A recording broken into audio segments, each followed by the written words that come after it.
Jenny, thanks for joining Quality Conversations. Thanks so much, Ben. Perfect. So, how about we'll start off by telling everyone a little bit about yourself, what you've done up to this point, and who you are. Cool. So I'm Jenny Bramble. I like to say I'm a big fish in a very small pond. I've done a bunch of keynotes. I do a bunch of conference talks. I run a conference here in North Carolina. We're announcing it soon. And just really love the community. Like the community of testing is one of the reasons that I have stayed as testy as I have. My background is mostly in testing. I've started switching over to software engineering management a little bit more in engineering leadership because we can do amazing things as quality leaders, but we can do amazing things as engineering leaders as well. And that's sort of where I've started putting a little bit more of my focus. Perfect. So, the overarching sort of theme for this conversation, we've talked about a couple, but one is kind of where the kids at when it comes to the next generation of QA leadership specifically, and then a couple other themes that we'll touch on. So, let's start there. There's no formal feeder system for QA in the United States. There's no formal four-year college degree. Even if you're taking a CS degree, you are oftentimes going to maybe get a course. Most don't even. So, most people get into QA accidentally. In your experience, because you're really tied into the community, help me understand your perspective on how are most people getting into it, how we as a QA community can try to get more people into it, and what developing the next generation of QA leadership means to you. Oh, that is a huge, meaty conversation, and I love it. Where do I want to start? Where are they coming from? We are starting to see a couple of like QA boot camps, but they're not really taking off. And I think a large part of that is because we think of QA as development's little sister. You go into QA because you couldn't get into dev, or you go into QA because someone forced you to go into QA for 10 minutes and you're like, oh, wow, I actually really enjoy this. So we don't necessarily think of QA as a standalone path that we can have people operating at a high level at. It's only been very recently that I've started seeing staff QA and principal architect QA positions come available. And we've had those for developers for years and years. So it feels like the kind of role that you go into for a very limited amount of time until you can get something better. So part of the conversations that I've wanted to start having are, Jenna Charlton? I Everybody actually knows don't. Jenna. So I'm like sort of like I've been an outsider in our space. I got into it accidentally, and so like networking is one of my 2025 goals. But let's sorry, you can continue. I will introduce you to Jenna. Everybody loves them. Pronouns they, them. So Perfect. Jenna has started doing some really amazing research. They're doing a master's right now in essentially identity. Like, how does the job title we've got really express our identity? And I can't talk about their research as well as they can, but it's a really interesting thing to say, oh, wow, like a doctor is a doctor. It's part of their identity. A sales associate may not be a sales associate, may not be that deep a part of their identity. So how, as testers, do we make our identity work for us? It's super fascinating. I will absolutely hook you up with them. But it got me thinking, a lot of the people I talk to are in testing because it was convenient for them and they're looking to get out of it. Like, I generally expect 25% attrition of my test teams over 3 years. So if I've got four in 3 years, I expect to have three, so I had better hire five. Yeah. How do we make sure that we are helping people grow as testers and engage in the community appropriately? I want to talk more about boot camps. I would like to talk more about why you jumped into engineering leadership, because I think that that's actually one of the topics that, to your point, like people hit this like weird glass ceiling in some organizations when it comes to QA as a thing, and then a sort of the convenient for them topic. Let's touch very briefly on boot camps because it's probably the shortest topic. One of the things that occurred to me when you were talking about this is the idea of like, in a weird way, boot camps are sort of the standard for entering QA in a lot of ways. Yeah, For great. dev, they're kind of like, oh, you did a boot camp. Like, it's fine. Like, I don't want to like shit on boot camps. I need to stop swearing. I don't want to look down on boot camps at all, but it's not really the standard for entering computer science. And so there's this really odd disconnect too of like, well, I got into QA through a 12-week boot camp versus like, oh, I got into computer science through a 4-year college degree. And love-hate relationship with boot camps. They're fighting a good fight, except for the ones that are kind of for private money and they're just Yeah. trying to promise and over-deliver. Oh, I will take so many controversial stances. But this one, I think it's Java's fault. Like Okay. just the entire language, it is the fault of the entire friggin' language. Because a lot of times when we're talking about people that come out of boot camp, they're coming out of boot camp with the easiest languages to teach that have the most job openings. Because Got it. boot camps a lot of times like will help you get a job, will help so they're going to teach you the language that they think is going to help you get an interview with a company that's out there. Linear algebra. We know you've had algorithms. We know you've had like all of this crunchy like underlying the foundation of computer science. When you come out of a boot camp, you've generally learned a language. You haven't learned the algorithms, you haven't learned the history, you haven't been forced to write assembler. That was my college experience was assembler, C++, and a little bit of Java. And Lisp, weirdly enough. What I see a lot of success with are boot camps that specialize in other languages. So I've been in an Elixir space mostly, so it's a functional programming language. There were some people coming out of boot camps that focused on Elixir that are very good because they're not trying to teach you the basics so you can get a job. They're trying to teach you about the language. You're going a little bit deeper because you're picking one specific thing as opposed to you're going to learn Java, you're going to learn React, you're going to learn CSS, and good luck getting a job because that's a very basic kind of programming profile. It's not bad. It's great if you love it. But if you're looking for someone coming out of a boot camp and you see that all they've done are the mocha lattes of software engineering, it's hard to say that person is going to be better than someone that has a bigger foundation. But when you come out of a boot camp that's, hey, we taught them UI, UX, and we taught them front end design, and we taught them React, they can do TypeScript, they can do like that feels better. Like, we taught them back end programming, we talked about functional languages. That feels amazing.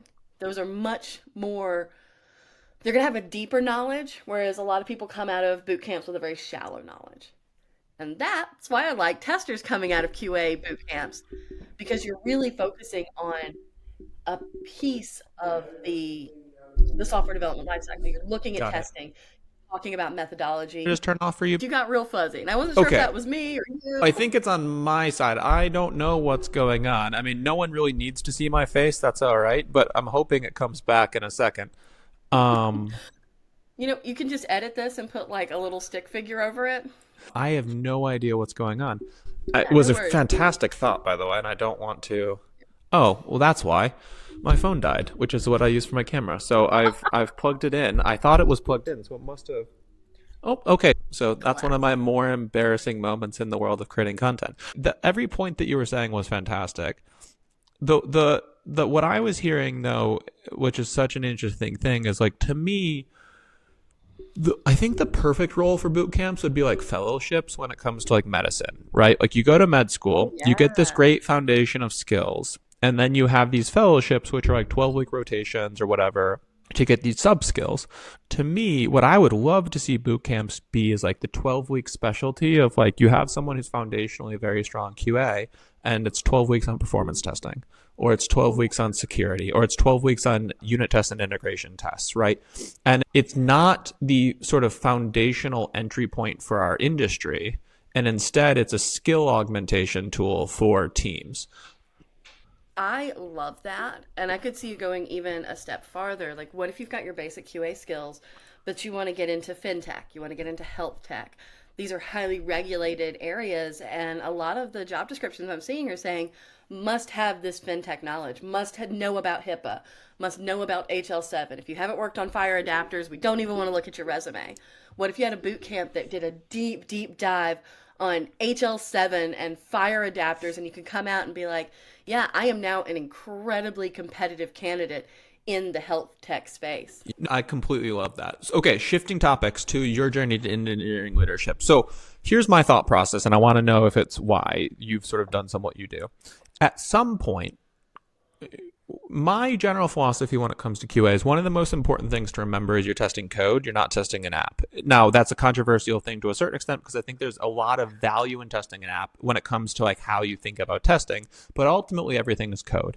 When you have that mindset, there's this sort of collision path sometimes between a director of QA in an organization and like the standards being set by a CTO. Like, is the code written in a way that's and can be unit tested and integration tested? Are white box testing in place? Are devs doing effective testing? Like, to me, eventually it's almost the same position because so much of QA is impacted by the decisions of how developers develop and sort of how that organization functions. Is that what drove you into sort of engineering leadership where you're just like, wait a second, I'm essentially trying to set the standards for software development just as much as I'm setting the standards for testing? Or was that not really your journey? That was definitely a piece of my journey because I felt like I could be doing more. Yeah. I was director of QA and then I had testers under me that I farmed out to different teams. And I love that. I Yep. love being able to say, hey, what are you doing? What do you need? What can I give you? I mean, you work for a contract QA company. You know how fun that is. Yeah. Fun is relative, maybe. Yeah. But when I was stepped back at it, and I'm like, I am affecting quality on a very individual level. Like Yeah. I am putting a person in place and saying, make quality happen. And it was really hard for me to step into some of the conversations about what are we building? Who are we hiring? What's our platform team doing? What does our staging environment look like? Why are we using Oban like this? What are the architectural decisions? Because I was just responsible for QA. Yeah. Stepping back and stepping into a director of engineering role gave me the ability to have a little bit more oversight Yeah. and a little bit more directionality for the entire department. It was hard. Again, moving back to Jenna's identity work, tester is my identity. Like that is Yeah. a huge part of who I am and how I operate in the world. But I'm also an engineer. I'm a Yeah. highly technical person. I love learning about that sort of thing. I love architecture, love it. And being able to really lean into why are we making the technical decisions we're making? Why are we choosing the roadmap to go like this? What does tech debt mean? Like, as a director of engineering, I can get tech debt dealt with. Yeah. As a director of QA, if we don't get this done, here are the results. Yep. But I can't say, I'm going to take these three people and put them on a tech debt project and it's going to change our lives. Yeah. But as a director of engineering, I can't. I completely agree with everything you're saying. Love it. Okay, so we were just talking about sort of your journey into engineering leadership, and it's to your point, it's all about that ability to impact the team in the most sort of positive way.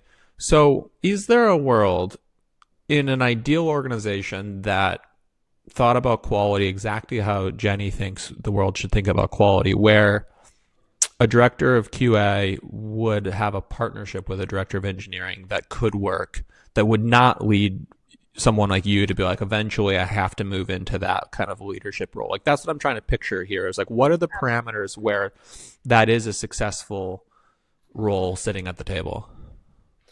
I think it has to be a larger company. So a lot of the companies I've worked at have been smaller companies.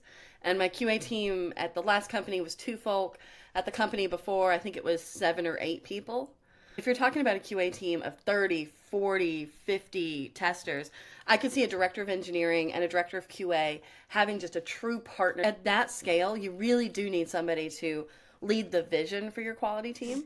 What are you doing for automation? Are you bringing in a contract group? How are we working through testing concerns? What data do we need to do testing? There's a lot more kind of overhead and scaffolding that you have to create to have a successful QA department.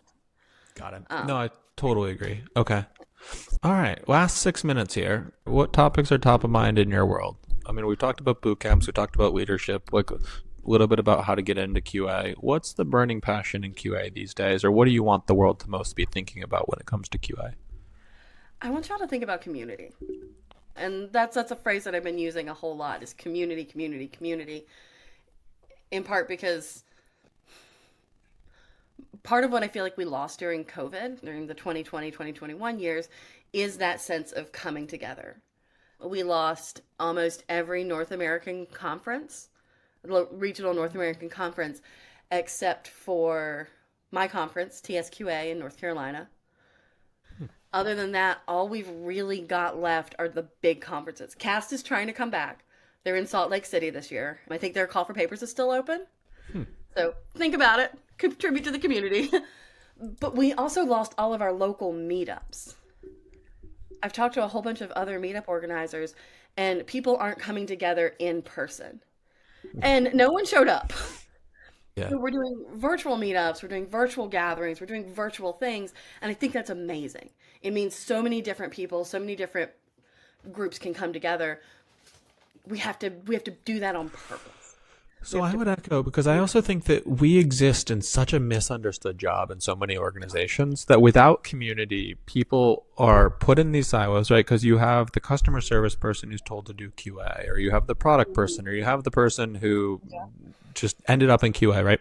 And their reality of QA is defined by whatever version of QA that that company has created, or without the sense of community and sort of without the sense of this is how really successful organizations can do it. I have yet to truly meet the company that works like QA should work in theory, right? And there's these beautiful theories of how quality should work in software organizations, and it flows into prod, and it's just perfect. I've yet to meet that. Everything you're saying, right? Like, we need to drive more community that helps people understand these are the opportunities for improvement comparatively to their own little worlds. And there's also people are often solo QA people. Like you're the only QA person in a company, or there's only two of you. And it's hard to do really big QA think work. And QA is an incredibly cerebral job. So having the community coming to the meetups, coming to conferences, coming together to talk about your problems is really important. Yeah. And there's tons of Slack groups that you can join. There's LinkedIn groups. There's, like I said, my meetup is restarting. We actually have a talk tonight. Yeah, I was going to say tonight most likely will be in the past. We're starting our conference back up. And if you're not going to post this until at least Friday, I can say that. It's going to be September 11th and 12th in Raleigh, North Carolina.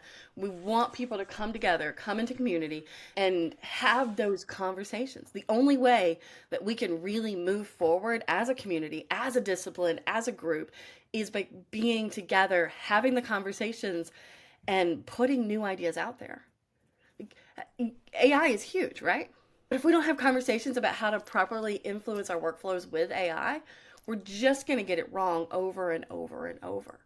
We have the opportunity to sit down together and say, what does this look like for our community? What does it look like for us moving forward in the future? How do we become a better community, a bigger community, and have those opportunities that I talked about earlier? They're out there. We just have to make it for ourselves. Well, Jenny, I could talk to you probably for the next 3 hours about QA. I'll give you kind of the final thought as we wrap up today. And what do you want to leave people with? And then if people want to learn more about you, maybe shout out your LinkedIn or your blog or anything like that. Absolutely. So I think the big thing I want to leave people with is your job is to make an impact on the world. Every line of code that we write, everything we release to production, everything we do should change the world around us. It's going to change someone's life. It's going to change how software works. And it sets us up for what the future is going to look like. That is a huge, incredible, beautiful responsibility. And I trust us all to get it right. You can find me on LinkedIn. I'm Jenny Bramble. I believe I'm the only one on there, but if not, I'm the cool one. You can also find me on Blue Sky, Jenny Does Things. If you look up TSQA, Triangle Software Quality Association, that's my group, and I will be in our Slack and all over our website once I get it fixed up. Perfect. Well, Jenny, thanks so much for joining. Thank you so much, Ben. And if you have any questions or comments, please feel free to drop them below the video. It goes a long way if you don't mind liking the conversation. And if you want to keep an eye out for future content, please do not forget to subscribe, and we will be dropping episodes again soon. Talk soon. Bye.